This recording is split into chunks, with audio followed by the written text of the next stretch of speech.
November the 29th, 1993. We're going to be taping some interview with Grandma Viola Gyarfas and things that she remembers about the past, living in Hungary and on her way to America. Okay. Well, just tell me about, what were you talking about? You were telling me about your house, the house. Your daddy got a house. So my daddy got a house in West Spring, Warsaw. That was on the western side of the Danube, you know. That was after that was when he was young. That was when they were young, and I must have been about 2-3 years old or something like that, or 4, because after the First World War, they went to Budapest, and he is being the assistant of one of a very famous professor. Oh, really? So he was teaching. And he was the assistant professor, surgeon process. And that was his, I think what you call it, when the young doctors are. Oh, like the internship. Yeah. And my mother didn't like it because that was for women and too much women, so, and she was looking at the papers and she wanted to go to the country. And but she had grown up in the city. So she is she's grown up in the country. So she wanted to go out into the country, and the life of a doctor's wife, and social life, and nice house, and small people in there, the pharmacist and whoever, and that was a Roman Catholic area. It was. Is that what she grew up, Roman Catholic? And that's what we were all. And so off they went. She carried my father out of there. So his family never ever really forgave her to take him away from a teaching career, and all. a prestige, and a career. They said he was a very talented doctor. So there, though, we got a new house. They gave the doctor the house and a few acres of land, and so we had a big L-shaped house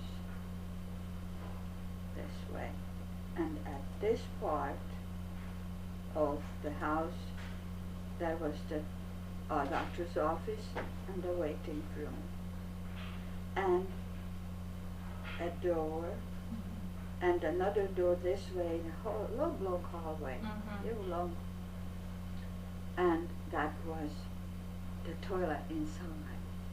What was a big deal? What year do you think that was?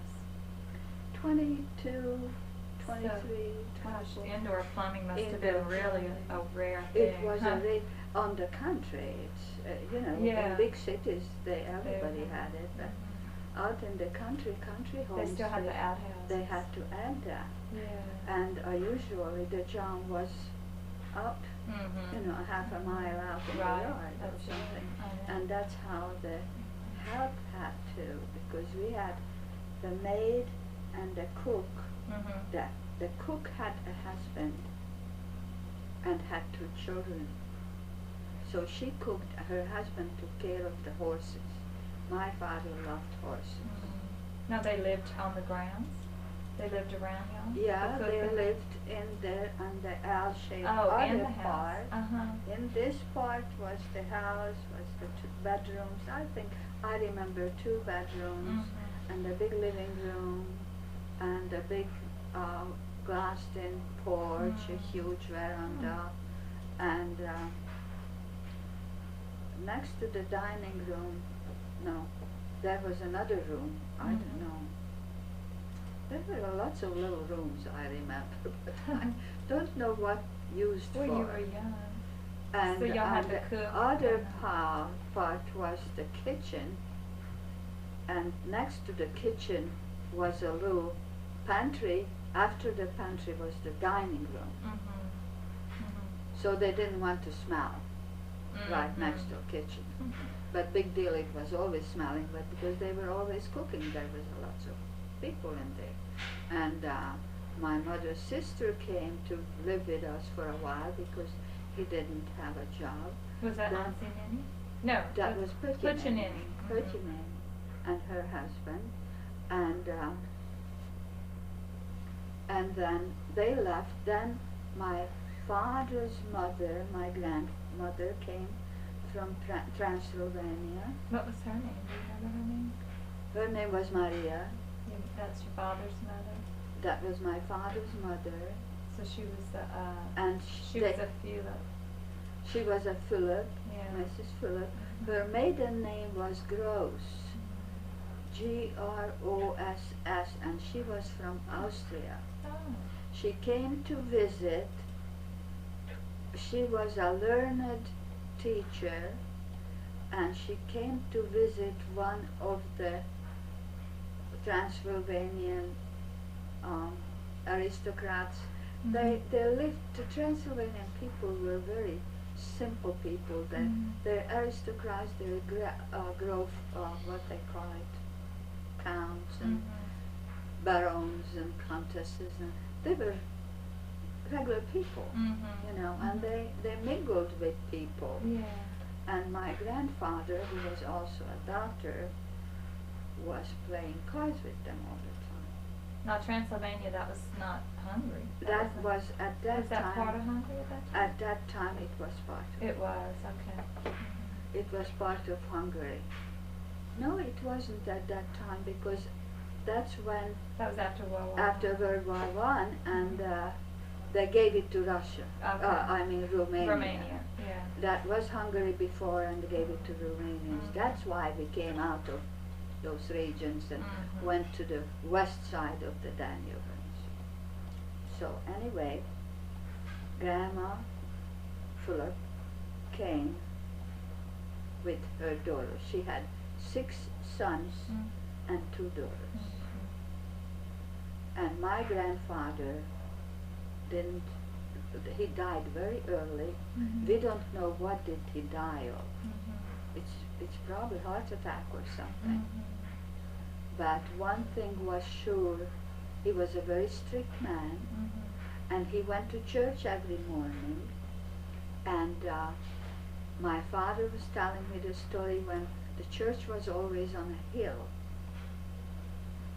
and they were living on downhill, and one of the kids were always at the gate to see if Daddy is coming. And when Daddy was coming and they could see him, then she went to the kitchen and she made a soup for him. It's that roux soup. You make the. No, this was in the morning. In the morning, 6 o'clock after Mass, he came home and he had to have it on the table, steaming hot when he stepped in. So she'd watch him come down from the hill. So the kids were watching coming and telling, Daddy's coming, Daddy's coming. That's cute. And he had to have his soup in there. So that was that story. The other one, so they were, and then he died very early. The oldest son, Kalman, he was the oldest son. He's been already a lawyer or in law school. I think he was a lawyer already. And then down from there, the kids. And he helped the other children learn. Now, they were fractions between the Catholics and the Protestants. So they must have known my grandfather, you know, in that region, because the the Protestant landowner or whoever, very rich person's friends, and they played cards with and stuff, told my grandmother to don't worry because you become a reformed. That was Calvinist. And your kids become Calvinist, I teach them. I send them to college and everything, don't worry. So she says, they are going to be shoemakers before I change my religion. So she was Catholic. So the bishop heard about that, and the bishop wrote to my grandma, the children, we are going to raise the children. So they were raised in Catholic schools, in Catholic things. Well, my father was kind of disenchanted because 2 of the boys wanted to be doctors. And those people who were teaching them in collegiums and so they were counting on that at least 1 or 2 of the 6 boys are going to be priests, you know. That was the big thing. That was the big thing. None of them wanted to. Yeah. So 2 wanted to be doctors, the other one, Yojibachi, was a lawyer, and then another one was, 2 lawyers were, 2 doctors, 2 lawyers, and one was what was his name? What was your dad's name again? What was your dad's name again? Andre, Andre, it would be. Andre would be. And y'all said Andor. Andor, and 2 my mother called him Bundy. Bundy? What did that mean? I didn't know. That was her nickname. Oh, that's sweet. That's his Bundy. nickname. So anyway, they all finished the university. Had That's good jobs. nice. Courses. And they helped each other. Helped. So when we went to this little town, you know, or whatever, that's a village. And my father had 10 villages to take care of. So he was on his horse's buggy day and night practically. And his mother came to visit with his sister, Marikaneni, that was her. She was a teacher. So, and she had cancer. And I remember she had, that's what they said at that time, she had kidney stones or cancer or something. They didn't know what to do. So she was sick, she was put in one of those rooms, I remember. It was a long room.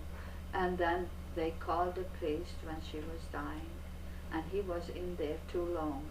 So my father came in, and he says, is he still there? And my grandmother says, yes, she is confessing before she dies. My father, that girl has no sins. Get him out of there before I hit the daylight out of that priest. Now, how old was his sister when she was dying? Oh, she was young. She was young. She was young. My father was about 26, 27 years old, well, maybe 28, you know. So you remember that? You were young? I remember that he was so mad at that priest, and my mother was, so we can't kick out the priest. He says, you can't, I can. So he went in, and we heard talk, and we saw the priest coming out with red face, and excused himself, and he left, and he told my grandmother, don't worry, God is taking care of her, and I gave her the last rites and all of the things.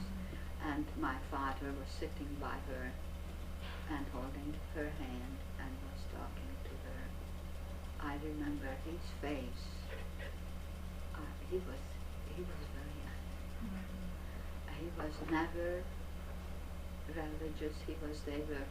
He said always that they have been so cruel from the time they learned that they're not going to be priests.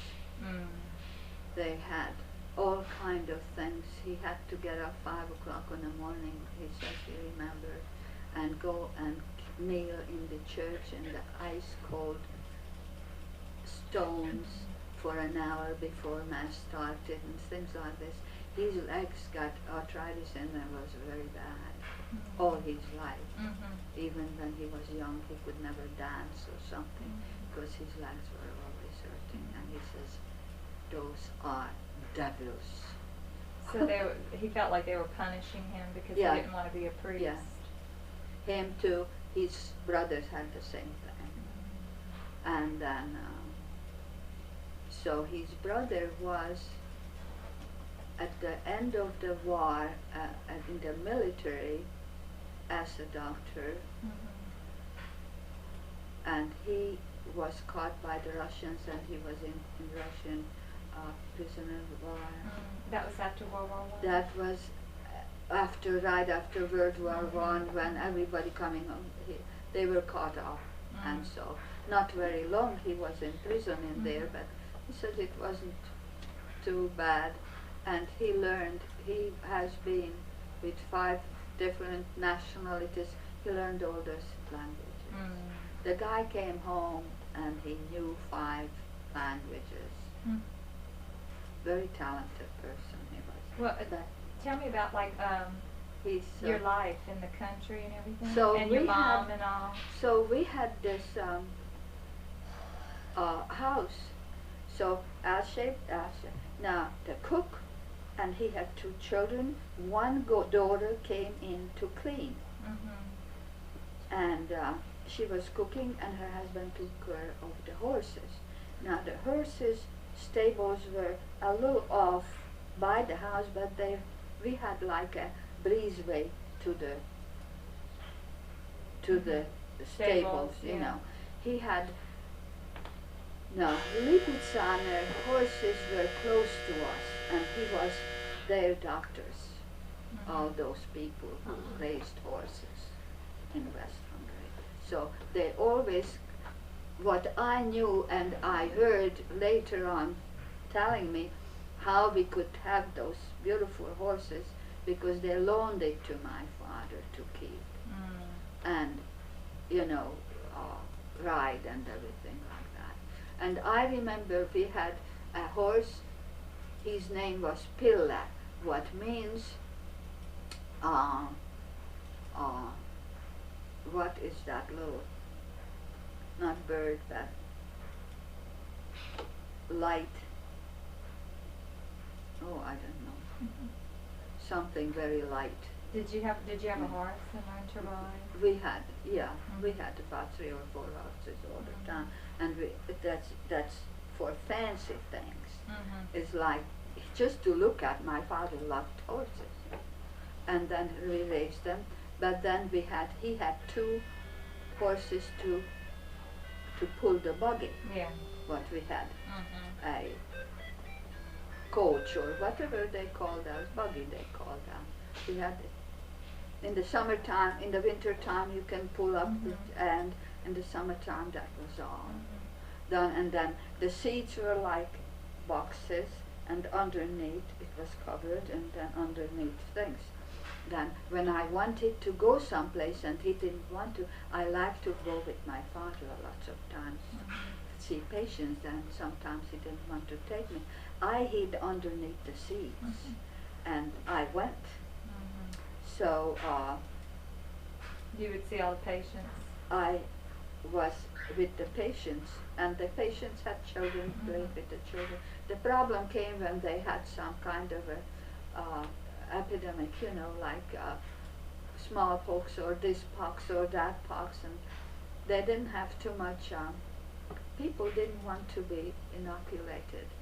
And I remember once my father went to a town, and he got all the people, and together they had to have some kind of a shot. I don't remember the shot, what it was, you know. It's some, whatever it was. And they didn't want to have it. So he was standing in there and he says, listen, I tell you, it does not hurt. I do it for myself. And he opened out one of those little things and took it, and the minute he opened up, it was rotten. But it was already opened. So he couldn't back up before the people. So he got himself inoculated with that rotten thing. He inoculated about 25, 50 people. And then he ran to the drugstore, got a knife, and he cut out his own flesh in there, what was tinted with this rotten medication, whatever it was. I don't remember what kind of thing it was, what it could have been. We talked about it a lot with me because we were standing by.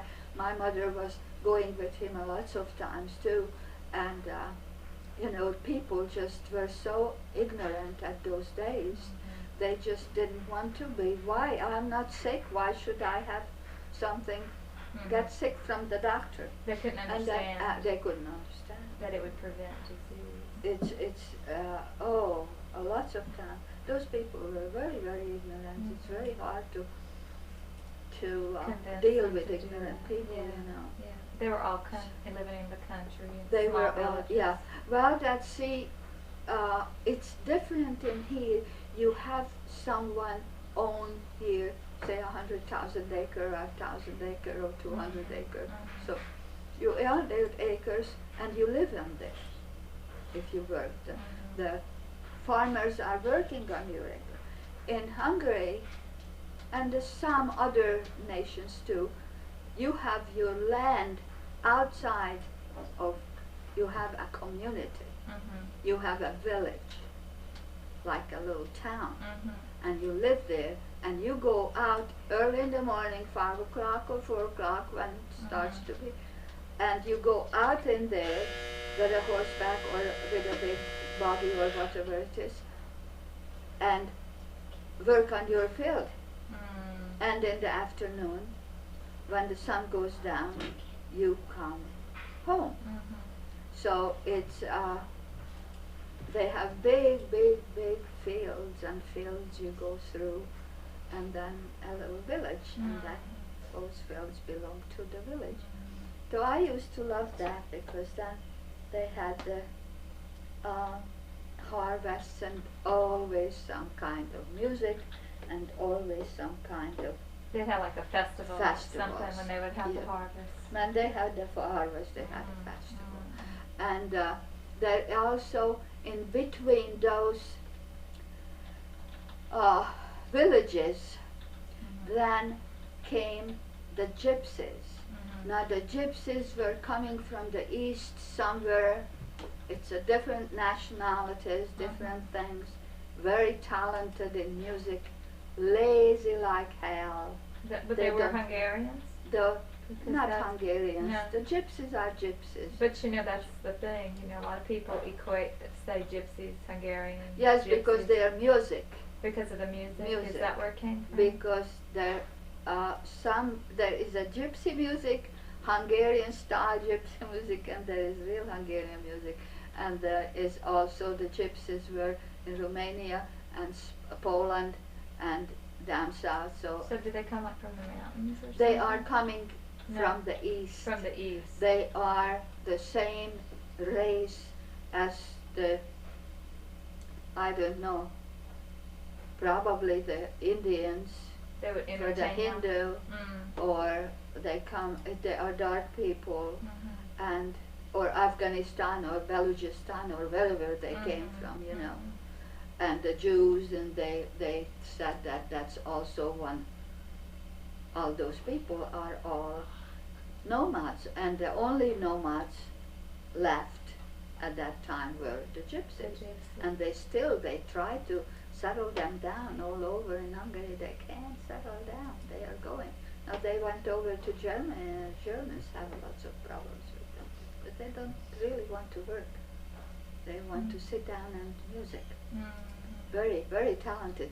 We had a gypsy lady house, now what they call that, housekeeper. Oh, Yutsuneni was a housekeeper. She had a son, Shandor, who thought that his father must have been, she didn't know who was the father, but whose father must have been a Russian prince.